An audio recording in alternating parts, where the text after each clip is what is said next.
What a pleasure it is to meet Steven Hartov, who has wonderful credentials for writing The Last of the Seven, which better he should acquaint you with than I should pronounce. So, Steven? Thank you very much. I appreciate being here. The Last of the Seven, my most recent novel, is the second part of a World War II series, which began with a book called The Soul of a Thief. And The Soul of a Thief came out of some experiences of my own family during World War II. So my background is that I, grew up as a typical kid and a Jewish kid in Connecticut. I wound up joining the U.S. Merchant Marine. Then I wound up in the Israeli Army as a paratrooper and in special operations. And eventually I just retired from the New York Guard as a major. But that first book, The Soul of a Thief, was based upon a great uncle of mine. My mother's an Austrian refugee from the Nazis. And most of the family died over there. But I had a great uncle who was what is termed a Mischling, which is a half Jewish and half Christian fellow. And he decided, Uncle Alexander, that the best way to hide from the Nazis was to join the Luftwaffe. So he joined the German Air Force. And he lasted for about 14 months before they figured it out and sent him to a concentration camp. And but he survived, which is how I knew his whole story. So Uncle Alexander's story became the focal point for The Soul of a Thief, which is about a half-Jewish Austrian kid who winds up serving at the feet of a German colonel right before D-Day in Normandy. So thereafter, the characters that appear at the very end of that book became the lead characters for this book, which is also based on a lot of true history. Almost everything in this book is true in one way or another. And it's about the German and Austrian Jews who became British commandos and went back to fight the Nazis, first in North Africa and later in the European theater. But they, because of their language skills and their backgrounds, they were all orphans. All of their families had been killed, but they donned Nazi uniforms and they were trained to fight the Nazis and infiltrate the Nazis in that way. And they were very brave young men because they knew that if they were caught, they were going to be executed if they were lucky, and probably tortured and executed first. Well, the North African theater was a really brutal theater. You describe it very well. I mean, not that I was there, but I was alive then, so, you'd think I could remember it, but no.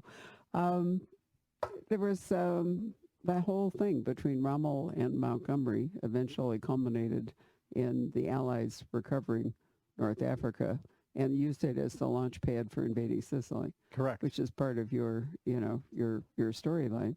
But I thought part of what was so surprising in the book was how these young men learned to speak perfect British, because many of the British can't speak perfect British. It's a very, difficult language to get exactly right, that sort of Oxford, Cambridge, whatever it is.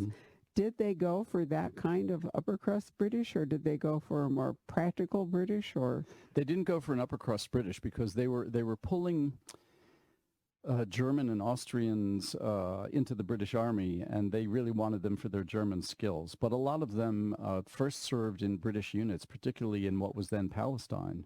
So they would serve with like the Scots Guards and so forth, and their English was good but accented. And so the Brits, it wasn't important to the Brits as much that these German boys and Austrian boys speak or fit into the British sort of cultural norms, because they needed them to speak fluent German. And so that's what they were used for. The special interrogation group in North Africa, the Germans and the young Austrians and Germans, were trained in German uniforms and with all of the manners and mannerisms and habits of the German army. And then they were used to infiltrate German lines by, for example, to get behind the lines in Tobruk, these special interrogation group Jews pretended to be Afrika Korps commandos or soldiers taking British prisoners to a prisoner of war camp. So they would take the British Air Service in trucks, or the Long-Range Desert Group folks in trucks, who would be posing as prisoners of war, including bandages and everything else. And the German Jews would be pretending to take them captive, and that's how they got behind the lines and raided many German airfields and infiltrated Tobruk and so forth. So it was a pretty wild period during the war in North Who Africa. dreamed up this idea? I mean, yeah, it's a really interesting. There are so many clever and unexpected operations in World War II, many of which we've only found out about in recent years.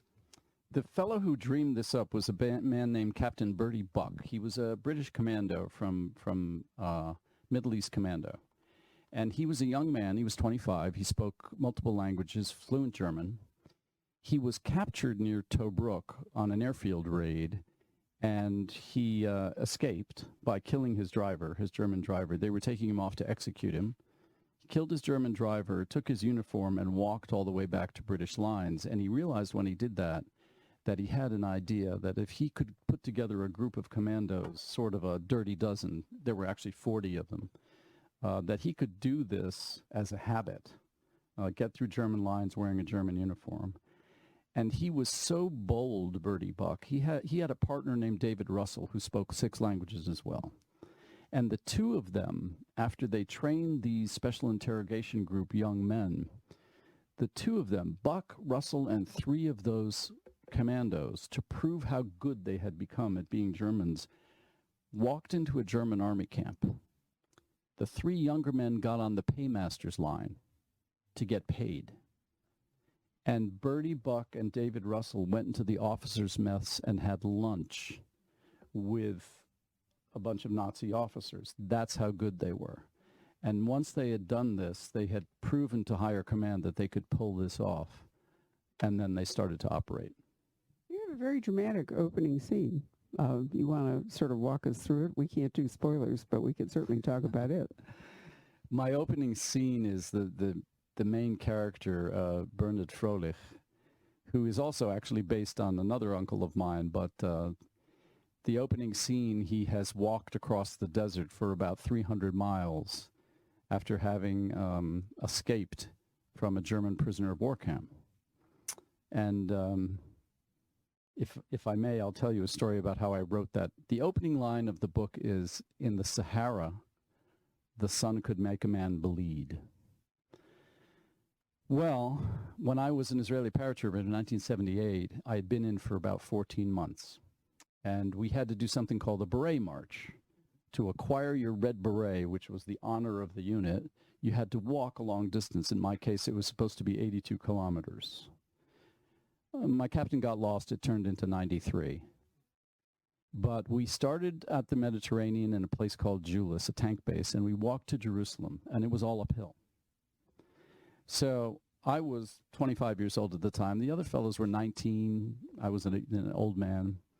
And we left after dark, and I was wearing, what was I carrying? I was carrying a helmet, 300 rounds of ammunition, a submachine gun, 2 hand grenades, a smoke grenade, a combat knife, 2 canteens, another 300 rounds of ammunition on my back. So it weighed about 70 pounds, a little more than half of what I weighed at the time. So this took from after dinner on one night until the afternoon of the next day.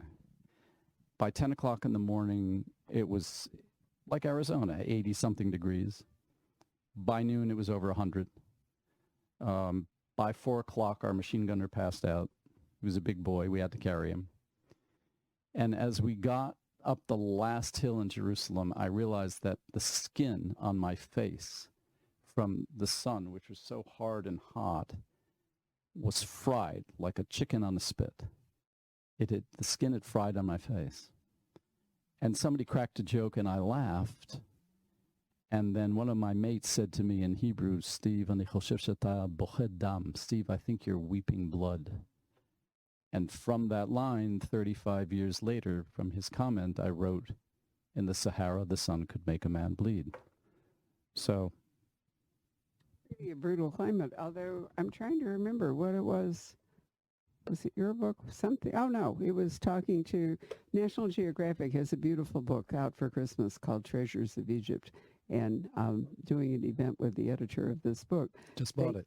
Oh, wonderful. It's gorgeous. It's beautiful. And I've been there, but we didn't go out into the desert. But they have actually shown now that there are some deep water sources in the desert west of Egypt going, across.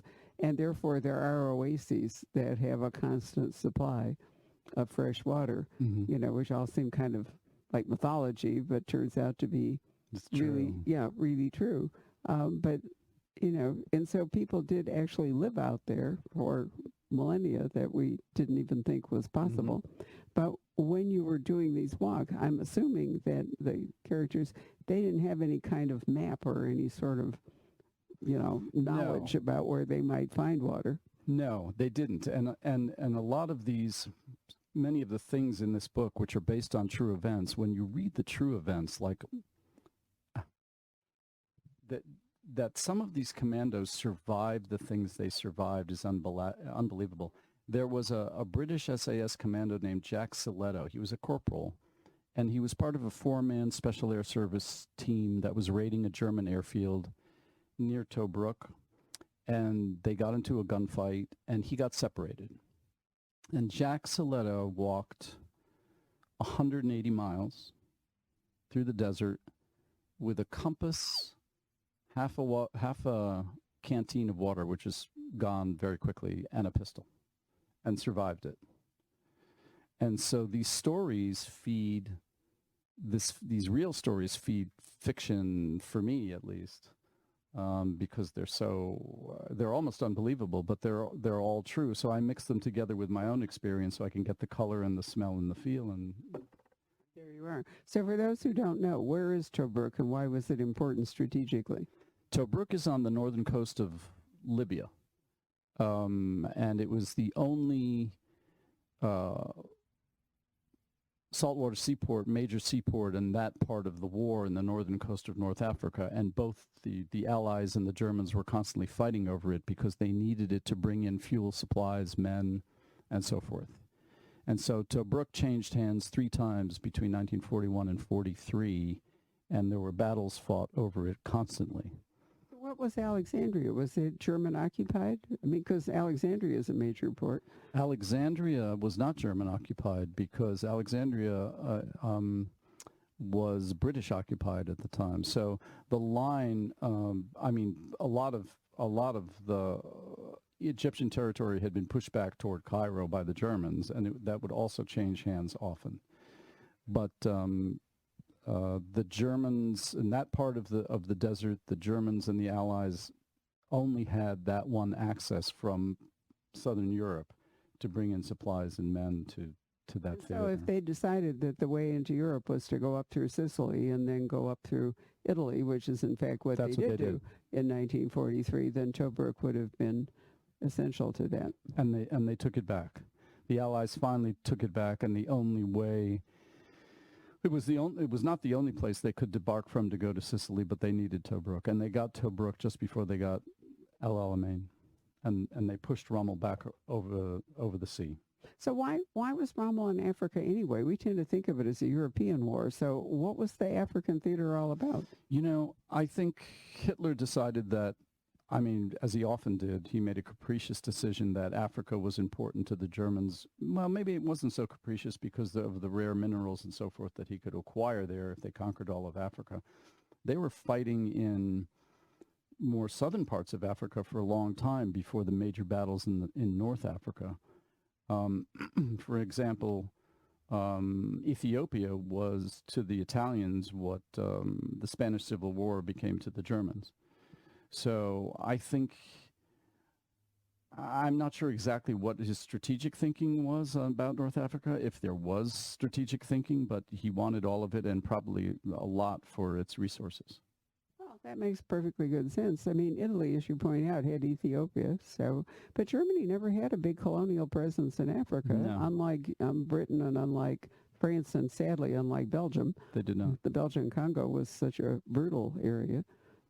So I've often wondered, why he was there. Sure, there was a lot of, the Egyptians actually had to go up the Nile, and all of their gold and minerals and the whole bit came from Nubia, which is now known as Sudan.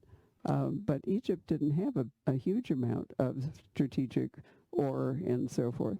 I don't know. Do you think maybe it was his obsession with the Egyptians and the pyramids and all that sort of thing? Maybe? No, I think he was, well, obviously he was a nutcase. We all know that. But, I mean, why did he go to Russia? You know, I mean, talk about, did he never read history and see what Napoleon about that? The worst strategic decision the two ever. of them, just like it was like, you know, a self-inflicted wound. I mean, I have no idea why Napoleon went. But with Hitler in particular, and it's the same question I had about our war in Afghanistan. If they conquered it, what were they going to do with it? How in the world was Napoleon going to cover Russia from Paris? And how did Germany, it was closer from Berlin, so that made a little more sense. But how did they think they were actually, it's the same question I have with Putin in the Ukraine. Does he really think that he's going to be able to, you know, pacify it and govern it? I don't know. They say never invade Russia in the winter when your supply lines are long. Well, that's true. You know, but I just find it fascinating that these two, what look like invincible commanders, you know, two invincible armies, 100 years apart, 100 and more than that, but not a lot more, both decided to go to Russia, and that did them in. And just like all those armies went to Afghanistan and failed, the Russians, the Brits, everybody. Yes.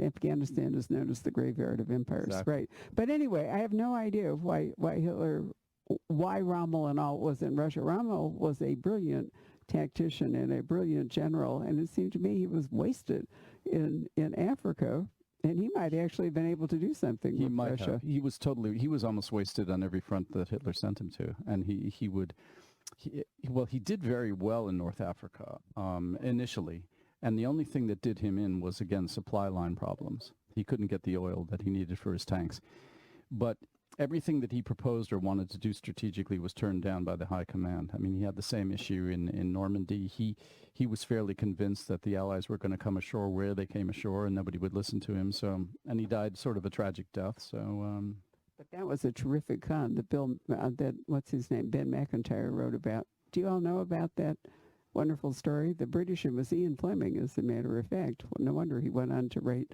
James Bond books.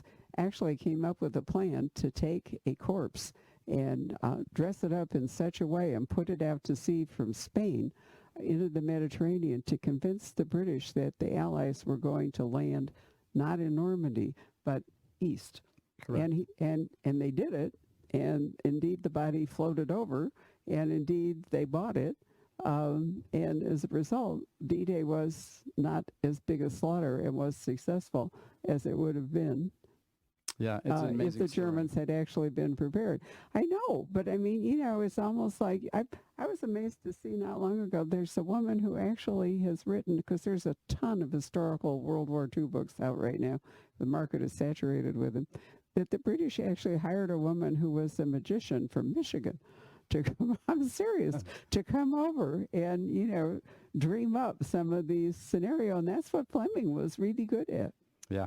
You know, so I mean, it was a war waged on many fronts, but imagination had a role. Absolutely, and that operation, I think it was called Mincemeat, was really amazing. They took a corpse, a British corpse, and they dumped him off the coast of Spain, I think it was, or was it Portugal? Portugal, but then he ended up in Spain, and they had to move him from Portugal to Spain Right, and get and it he had accepted. phony papers on him, Yep. and He did the whole bit. I mean, it was just a brilliant pretty play. wild. So in your book, tragically, tell us about what happens when some of these men go to Tobruk, because it looks like they're going to be successful in their operation. And then it all goes, well, this is all in the front of the book, so we're not spoiling it. Yeah, we're not spoiling it. Well, Tobruk was sort of a tragedy for a lot of the Allied troops who tried to take it back from the Germans. And there was one large operation in which these boys were involved, where the British were going to land commandos ashore, and the Special Air Service was going to go into Tobruk, and they were going to raid the Italian guns, and the entire thing failed. And many well-known British commandos were killed. Colonel Hazelton disappeared. He was killed. Bertie Buck was captured and went to a German prisoner of war camp. He was German prisoner of war for 3 years. David Sterling, the commander of the SAS, was eventually captured as well. And a lot of these special interrogation group commandos were captured and killed or executed, and a few of them survived. So in my book, without spoiling it, the survivors of this, and Froelich is one of them, go on to be part of the nascent X Troop, which was another group of commandos from the 50th Commando, from Number 10 Commando, and they also became special at infiltrating behind the lines and using their German uniforms and their German language skills. Now, commandos were kind of a new idea because, the British believed in more gentlemanly warfare, which is why they got slaughtered in the First World War. So there was a lot of resistance to the idea of commandos. It wasn't like the done thing. I just did an event at 5 o'clock with two military fiction guys, Mark Cameron writing Tom Clancy, Yes. and a new author for the Men of War system for W.B. Griffin named Peter Kirsanov. And Peter did a brilliant job because he sets his book in 1943, but he starts it in 1940, and it's in Poland, where terrible things happened. But anyway, he talks about the fact that it was so hard to get the higher up people to accept the idea of commandos, people who are not in the normal, military command, didn't go to Sandhurst, didn't do all that, but they were sneaky guys, they were thugs, they were assassins, they were, performing the sort of Operation Mincemeat kind of thing. And that was a whole new warfare concept for the British. It was considered very ungentlemanly. Exactly. It was the way, even in American history, when our first Rangers were brought into play during the Revolution and were sniping from the woods, they were considered to be, brigands and renegades because they weren't standing in a line and fighting like men.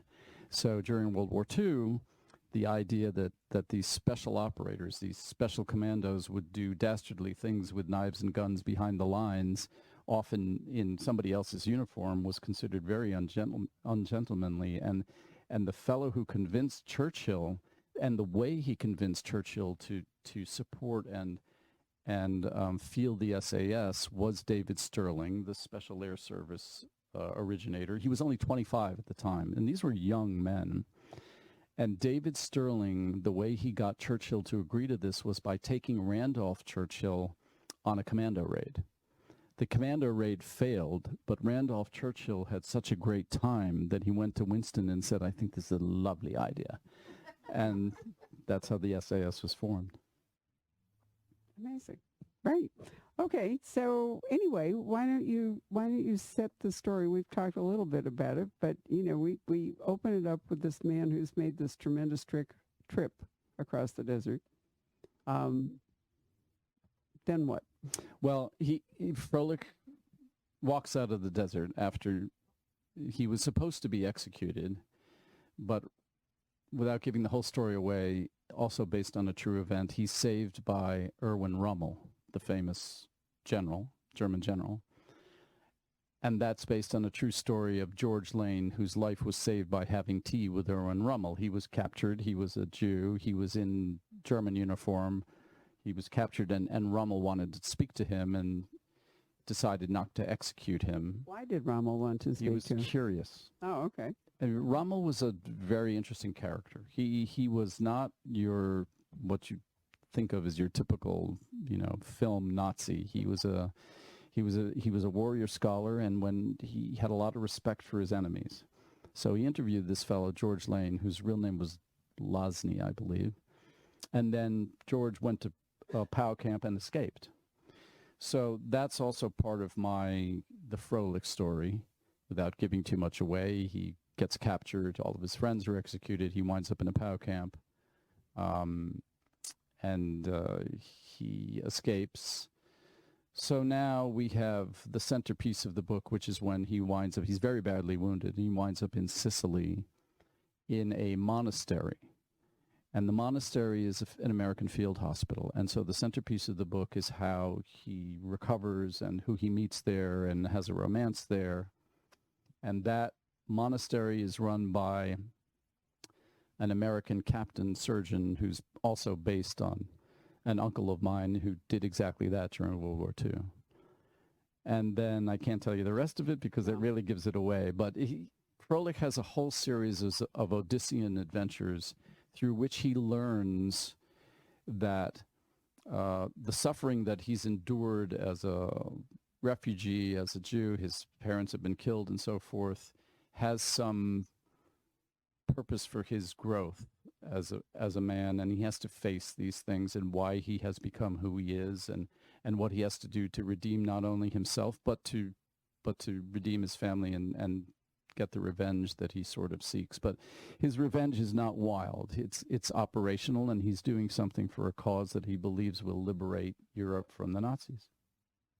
You have some remarkably vivid battle scenes, but one of the most vivid parts of the book is when he is being transported on a hospital ship to Sicily because he's been wounded.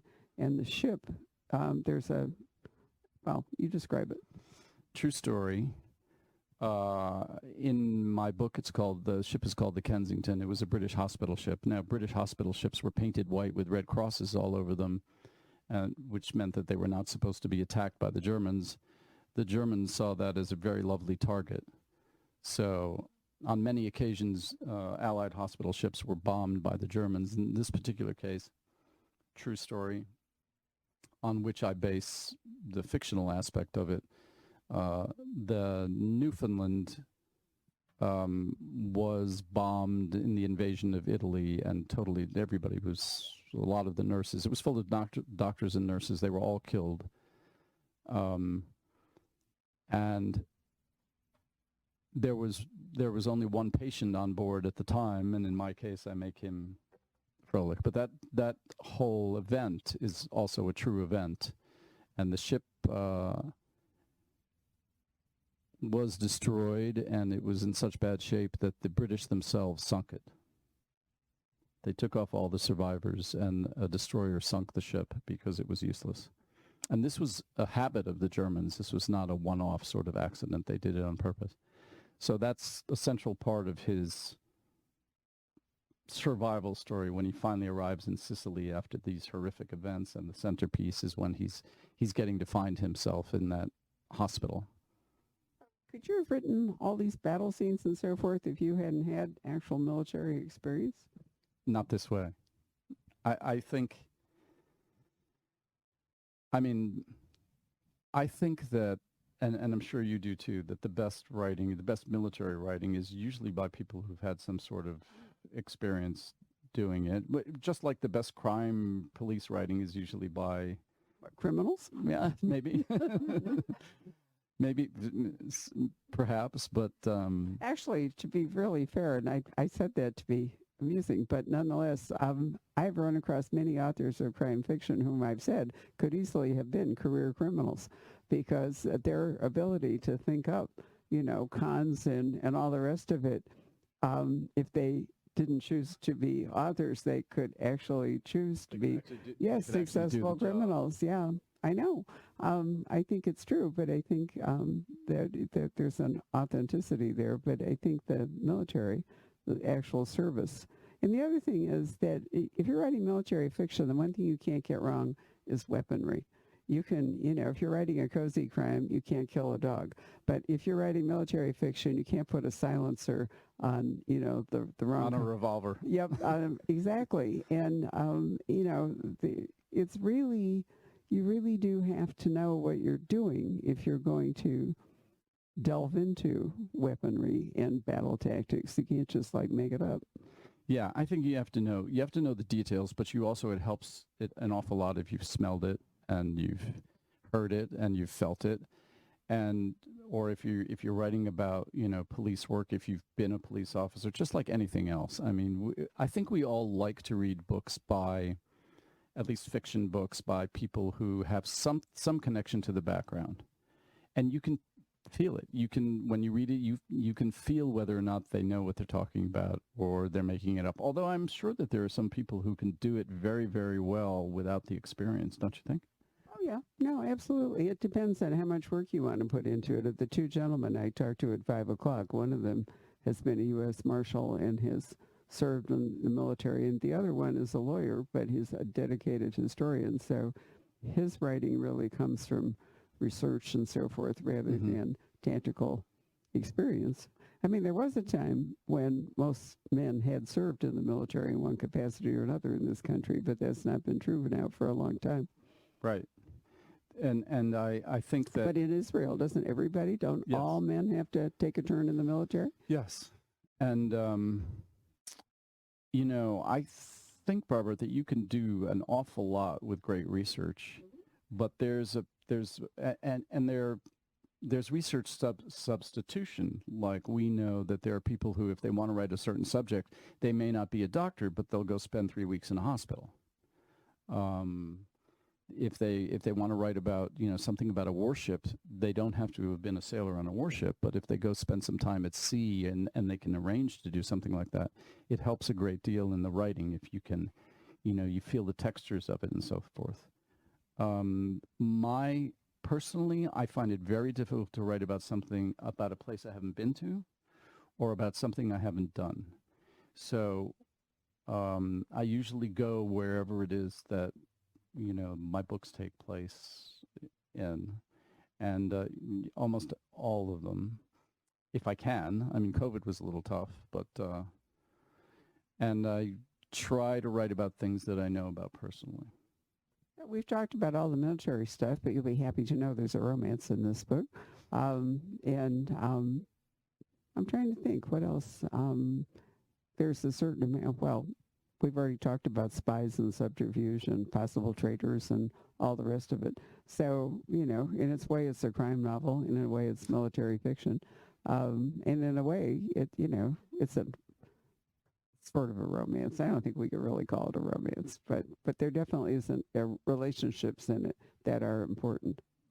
Yeah, it has a very solid romantic heart to it in the middle, just like life does. I mean, if you're writing properly about war, you're not just writing about soldiers and killing and so forth, because you're writing about people.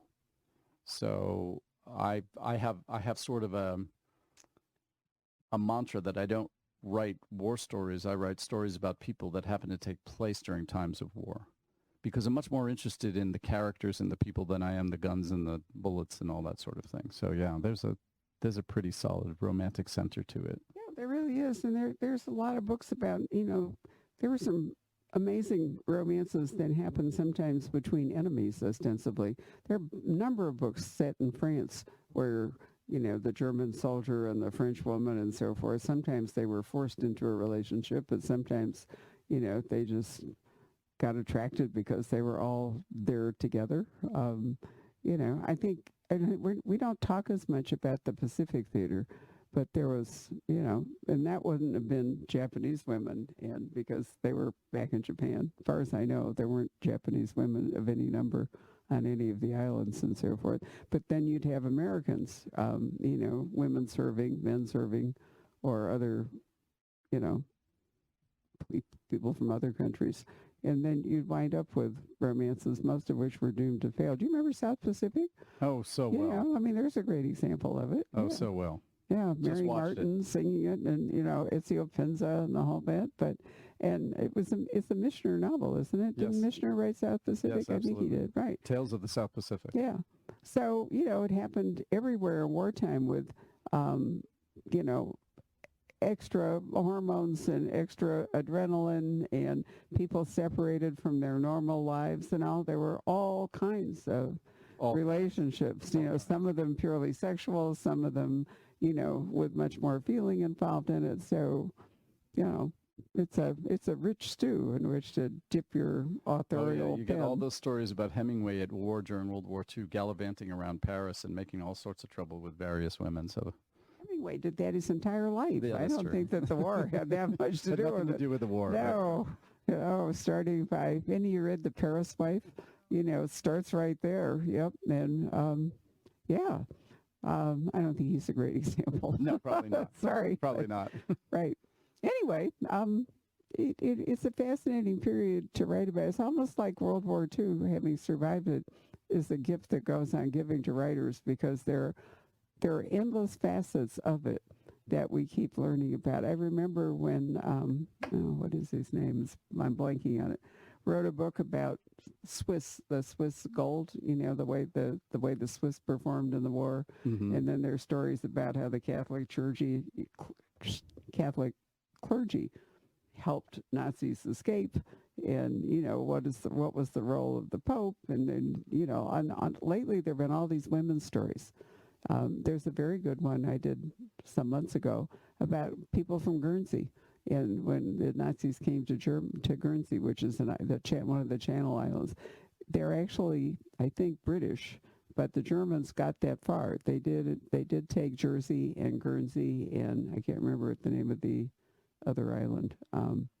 Anyway, but they didn't make it to Southampton.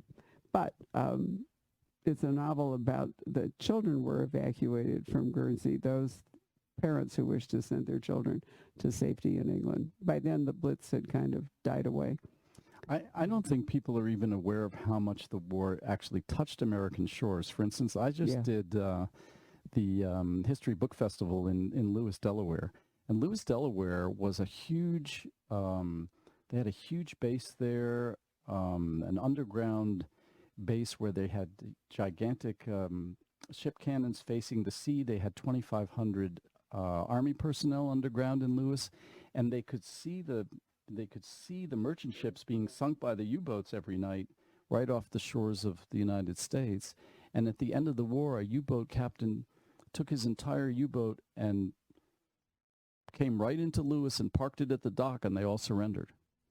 And then those Germans first went to POW camps. But afterwards, when they realized what was going on in Germany, how bad things were, they asked to stay.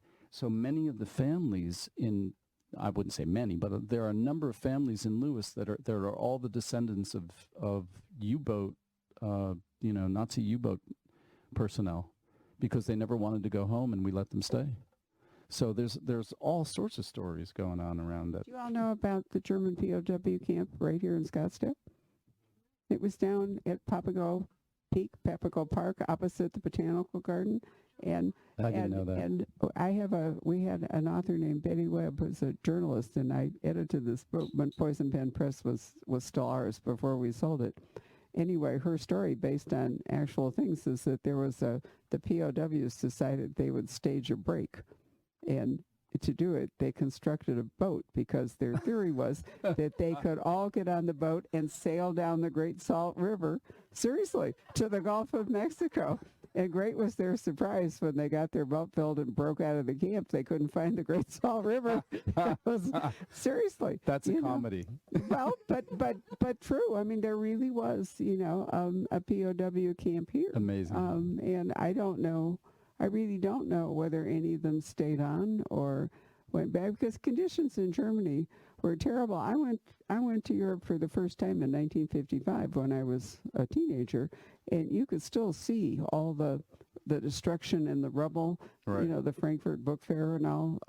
Frankfurt was sort of in ruins, and Versailles was a shell. They'd removed everything valuable, and they hadn't had time to put it back together. And that was 10 years after the war had ended.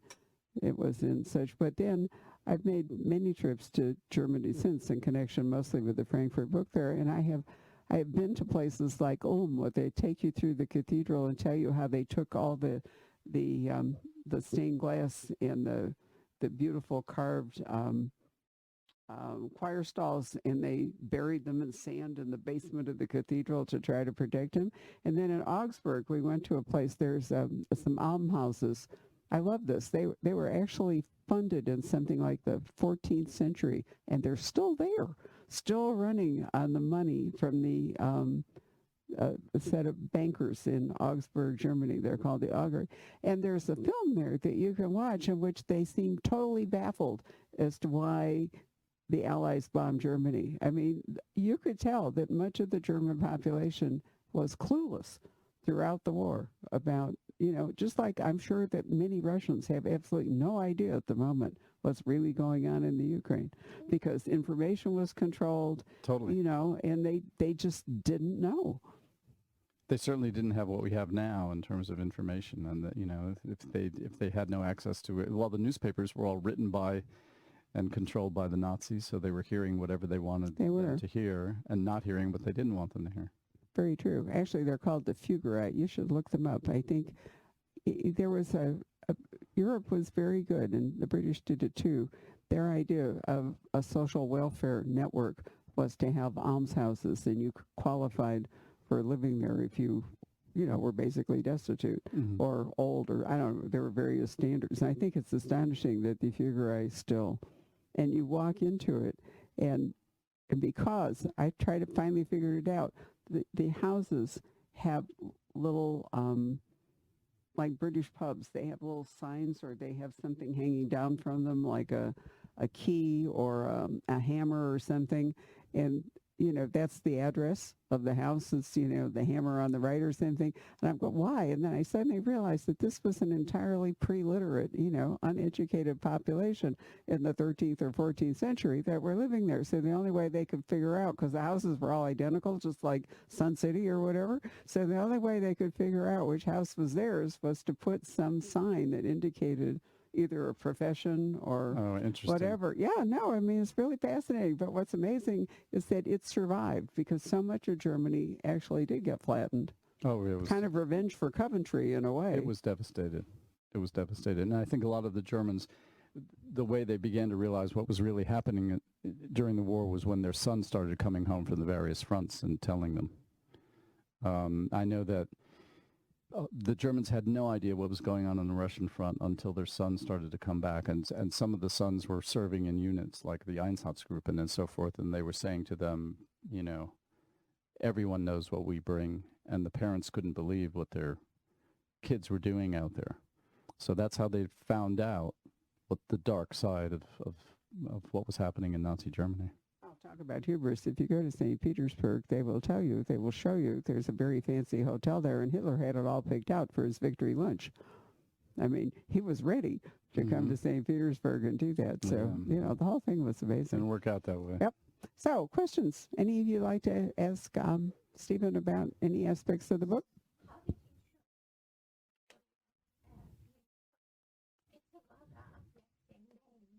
It is. And he's not a very happy fellow, is he? Yeah. Yes. I did do it on purpose as sort of a counterpoint. Yeah.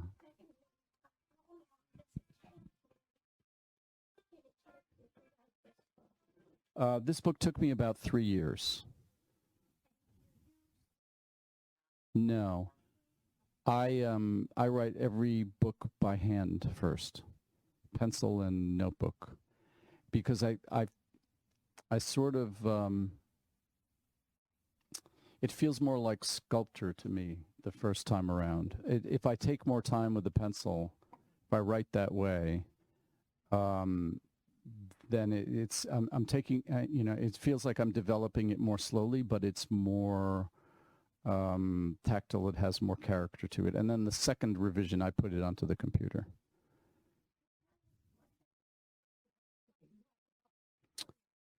It looks like 4 hours of me sitting there with my head in my hand.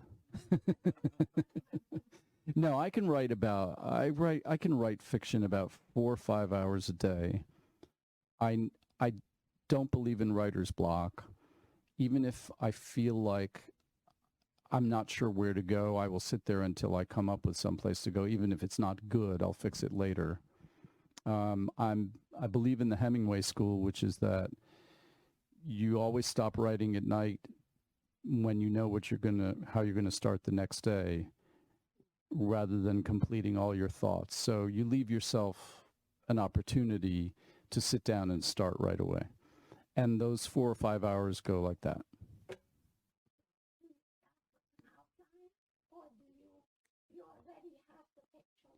I start with an outline. My very first agent was Al Zuckerman from Writer's House. And Al, when he took me on, I was a young writer. He saw my first manuscript and he said, you know how to write, but you know nothing about writing a novel, kid. And he taught me how to write from an outline. And if you have an outline as an author, not everybody does it, but I do.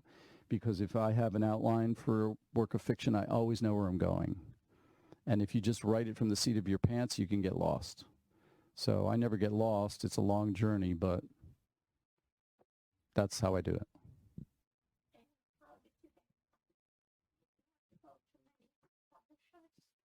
For this book, no, I have an agent who does that. The first time I was ever published, I had to my first project was getting an agent. That's what took most of the time, was acquiring a good agent. And once I had one, the agent takes it to the publishers. I don't do that anymore. Thank heavens I don't have to do that anymore. Actually, publishers only work with agents now, the major publishers. They don't work directly with authors. So they're complicated contracts, and it's just easier for them to do that. The hard part sometimes is to match up an author with an editor. Because if you wind up in a relationship, an editorial relationship that doesn't work, it can really be awful. Correct. So who is your editor, which is actually... My current editor is a wonderful man named Peter Joseph. He's at he's at Hanover Square Press, which is a division of Harcourt Brace and Harlequin. And he and I happen to like the same kind of writing and the same kind of stories, so I'm very lucky to be with him. But as Barbara says, there are times when writers get stuck with editors, or editors get stuck with writers, and they just, it's oil and water. But I've been very lucky. Every editor I've ever had has been really good, and but usually editors will acquire you because they like your writing style, so it's not a fight. Well, usually they do, but what really happens sometimes is that an editor leaves the publisher for one reason or another, and then you get stuck with the replacement who didn't buy you and doesn't care anything about you. And, there have been some really unhappy. And then there are also authors who have followed editors. James Lee Burke, if you know his work, has followed, I think, his editor through 3 different, or did. I mean, I think that, I don't even know if the editor's still working, 3 different publishers in order to stay with the editor. Yeah, actually, Peter... he was at St. Martin's. Exactly. He was at St. Martin's, and when he wanted this book, he said, I will be leaving, so let's wait, because he and I wanted to work together. So he moved over and started his own imprint, and that's when The Soul of a Thief, which is sort of the prequel to this, came out about 4 years ago. And now I'm working on the 3rd part of this series. Kind of a trilogy? Yeah, it's a trilogy. The same character? Well, it will have all of the characters from The Soul of a Thief wind up appearing at the back of this, and then all of these characters will wind up in the 3rd book with new people as well.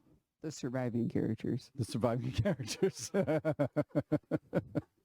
Well, that the thing about a series, if it has the same protagonist, is that protagonist is never really going to be in jeopardy, right? Because that'd be Jack Reacher is not going to be killed in a Jack Reacher book. Yeah, you just true. know that.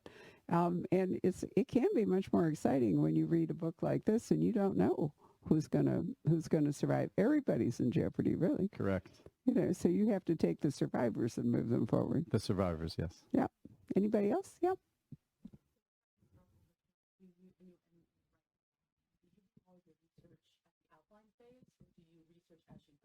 When you figure out what it is you need for that scene? Both. Yes, you're exactly on it. I mean, you don't have to do deep research to do the outline. That's a plot mechanism. But once I start getting into the book, if there's research that I need to do, then I go deep, and that does take up a lot of time. Your days are not always writing days. To do the Sicily thing, I went to Sicily and stayed at that monastery. So that's how I made sure that part of the book looks and feels real. And sort of a quick, interesting story about that monastery is that I plucked that out of the internet. I wanted a certain look, so I plucked this monastery in Agrigento, in Sicily, just out of the internet. And I decided it was going to be a field hospital. Then I went there, I stayed there.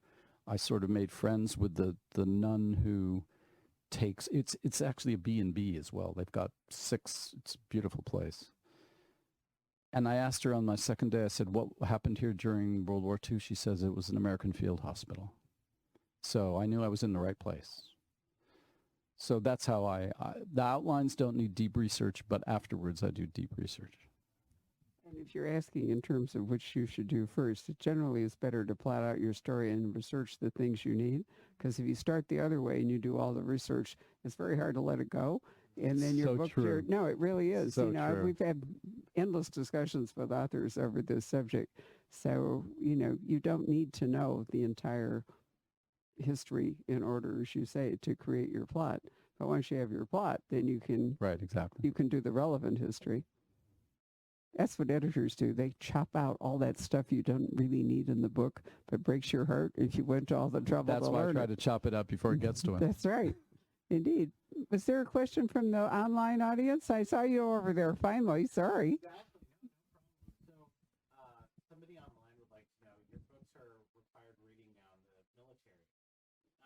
What type of honor, what's that like, obviously, to be a required read for the military? And is there any particular book that you're most proud of? They're not required, they're recommended. No, it's good. And that happened because I wrote a book with a fellow named Mike Durant about Mogadishu called In the Company of Heroes. And that's the thing that triggered the Command and General Staff College to recommend that book and the rest of my works for, military reading. Not so much the fiction, although I've been recommended for that as well. But then we wrote another book called The Night Stalkers, which is about Army aviation. And so a lot of what I write, and I also ran a magazine for 6 years called Special Operations Report, which a lot of, Army folks read and Air Force folks and special operators and so forth. So it's something to be recommended. I know. It's that time of year. Right. Is anyone else? Did you have a question, sir, or are you just scratching your nose?